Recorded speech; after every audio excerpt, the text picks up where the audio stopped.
Hi అండి, అందరికీ నమస్తే. ఈరోజు మనం పుదీనా పచ్చడి ఎలా చేయాలో చూద్దామండి. దానికి కావాల్సింది ఒక పెద్ద పుదీనా కట్ట తీసుకున్నాను అండి. పుదీనా చాలా ఫ్రెష్గా ఉంది కదండి, వర్షాలకి చాలా బాగా వచ్చిందండి మాకు. దీన్ని పచ్చడి ఎలా చేయాలో చూద్దాం. ముందుగా శుభ్రంగా ఒలిచి సన్నగా తరిగి పెట్టుకుందాం. అన్నీ ఒక్కొక్క స్పూన్ చొప్పున ఇవన్నీ తీసుకున్నానండి. మినప్పప్పు, పచ్చెనపప్పు, జీలకర్ర, ధనియాలు, నువ్వులు, ఎండుమిర్చి అండి.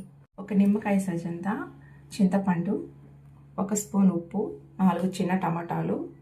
పండీలు పెట్టేసి ఒక చెంచా ఆయిల్ వేద్దామండి. ఇది సరిపోతుంది. కొంచెం దోరగా ఇవన్నీ వేయించేద్దాం.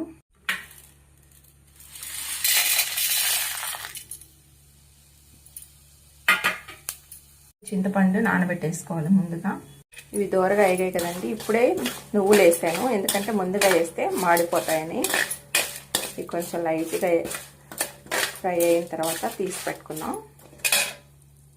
కొద్దిగా ఆయిల్ వేసుకున్నాం కదండి, పుదీనాని గుంజి పెట్టాం కదా, ఇంకేది పక్కన పెట్టేద్దాం.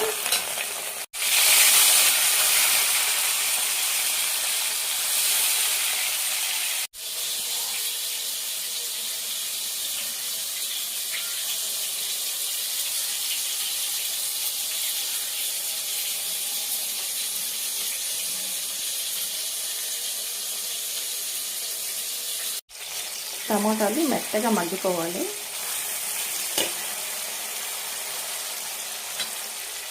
చెట్లోకి 4 వెల్లుల్లిపాయలు పొట్టు తీయకుండా వేస్తున్నాను. ఓకేనండి, మనం వేయించుకున్నవన్నీ చల్లారిన తర్వాత మిక్సీకి వేసుకుందాం.